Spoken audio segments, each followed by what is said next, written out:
মাত্র ৯৯ টাকায় পাবেন খাসির কাচ্চি, তাও আবার বগুড়াতে। আর এটা কিন্তু ঢাকা বিরিয়ানি হাউসে পেয়ে যাবেন। দুপুর ১২টা থেকে এই কাচ্চি খাওয়ার জন্য মানুষ ভিড় লেগে যায়। এটার টেস্ট কেমন ছিল সেসব কিছু নিয়েই থাকছে আজকের ভিডিও। আসসালামু আলাইকুম এভরিওয়ান, কি অবস্থা সবার? It's me Snigdha from Snigdha talks. এখানে কাচ্চি ছাড়া অনেক কম বাজেটে অনেক মজার মজার খাবার পাওয়া যায়। আমি অর্ডার করেছিলাম তাদের গরুর চাপ পোলাও, যার প্রাইস ছিল মাত্র ১৫০ টাকা। আর তারপরে নিয়েছিলাম চিকেন পোলাও, যার প্রাইস ছিল মাত্র ৮০ টাকা। আর ৮০ টাকা হিসেবে কিন্তু এটার টেস্ট অনেক বেশি ভালো ছিল। ৮০ টাকার এই চিকেন পোলাওটা আমার কাছে এত বেশি ভালো লেগেছিল যে আসার সময় আমি পার্সেলও নিয়ে এসেছিলাম। আর এই গরুর চাপ পোলাও নিয়ে আমি যত বেশি বলবো ততই কম হয়ে যাবে। মাত্র ১৫০ টাকা হিসেবে এটা আমার কাছে অনেক বেশি ভালো লেগেছে, একদম বেস্ট একটা খাবার। এখানে আসলে অল্প দামে এত ভালো ভালো খাবার পাওয়া যায় যেটা আপনি না আসলে একদম বুঝতেই পারবেন না।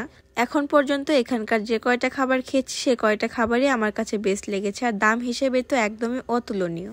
অনেকেই আছে যারা অনেক বেশি টাকা দিয়ে কাচ্চি বা মোরগ পোলাও কোনো কিছুই খেতে পারেন না, তাই তাদের জন্য এটা হতে পারে বেস্ট একটা প্লেস। এছাড়াও এখানে আসলে আপনারা পাবেন মাত্র ৯৯ টাকায় এত মজার একটা খাসির কাচ্চি। মাত্র ৯৯ টাকা হিসেবে তারা কিন্তু কোয়ান্টিটিও বেশ ভালো দেয়, আপনারা সেটা ভিডিওতে দেখতেই পাচ্ছেন। আর এটা খাওয়ার জন্য মানুষ কিন্তু একদম ভিড় লেগে যায় দুপুর থেকে রাত পর্যন্ত।